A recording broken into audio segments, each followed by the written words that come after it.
Hi, എല്ലാവർക്കും സുഖമാണല്ലോ. അപ്പോൾ നമ്മളത്തെ വീഡിയോ കോഴി കുഞ്ഞുങ്ങളെ എങ്ങനെ പരിപാലിക്കാം എന്നുള്ളതാണ്. അപ്പോൾ ഞാൻ ഈ കോഴി കുഞ്ഞുങ്ങളെ അടവെച്ച് വിരിയിച്ചിട്ട് 3 ദിവസമായിട്ടോ. അപ്പോൾ ഇതിനെ ഞാൻ ഇൻക്യുബേറ്ററിലല്ല വെച്ചിരിക്കുന്നത്, തള്ളക്കോഴിക്കാണ് ഞാൻ അടവെച്ച് വിരിയിച്ചതാണ്.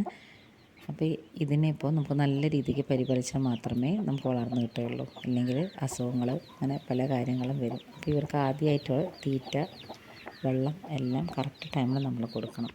വെള്ളം ഇവർക്ക് കൊടുക്കുന്ന സമയത്ത് നമുക്കിത് ഇതുപോലെ വൃത്തിയുള്ള പാത്രത്തിലായിരിക്കണം വെള്ളം കൊടുക്കേണ്ടത്. അമ്മ കോഴി ഉള്ളത് കൊണ്ട് അത് ഫുള്ള് ചെനക്കി മറിച്ച് അതിലെല്ലാം വേസ്റ്റ് ഇടും.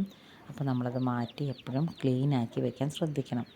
ഇവർക്കുള്ള തീറ്റ കൊടുക്കുന്നത് ഞാനിപ്പോൾ കൊടുക്കാൻ സ്റ്റാർട്ട് ചെയ്തിട്ടുള്ളത് സ്റ്റാർട്ടറാണ്. അപ്പോൾ ഈ സ്റ്റാർട്ടറാണ് കുറച്ചുകൂടി കൊടുക്കുന്നത് ബെറ്റർ. എന്തെന്ന് വെച്ച് കഴിഞ്ഞാൽ അത് കുറച്ച് വലുതാണ് വരെ സ്റ്റാർട്ടർ കൊടുക്കണതാണ് നല്ലത്. പിന്നെ കുറച്ചായിട്ട് കൊടുക്കാൻ പാടുള്ളൂ, പല തവണയായിട്ട് ഇട്ട് കൊടുക്കാനേ പാടുള്ളൂ. നമ്മളിങ്ങനെ മൊത്തത്തിൽ കൊണ്ടുവച്ച് കൊടുക്കാൻ പാടില്ല. അവർ വളർന്ന് വലുതാവുന്ന വീഡിയോ ഞാൻ അടുത്തതിൽ കാണിക്കാം. ഇപ്പോൾ ഒരാഴ്ച ആയിട്ടുള്ള വീഡിയോ ഞാൻ കാണിച്ചുതരാം. വേണ്ടല്ലോ, ഇതിപ്പോൾ ഒരാഴ്ച വളർച്ചയായ കോഴികളാണ്. നല്ല രീതിക്ക് തൂവലെല്ലാം വളർന്നിട്ടുണ്ട്. അപ്പോൾ ഇവരെ നല്ല രീതിക്ക് പരിപാലിച്ചാൽ മാത്രമേ അവർ വളർന്ന് കിട്ടുകയുള്ളൂ കേട്ടോ. അപ്പോൾ തുടർന്നുള്ള വീഡിയോ ഇവർ വളർച്ചയെക്കുറിച്ചുള്ളതാണ്. സബ്സ്ക്രൈബ് ചെയ്യാൻ മറക്കരുതേ.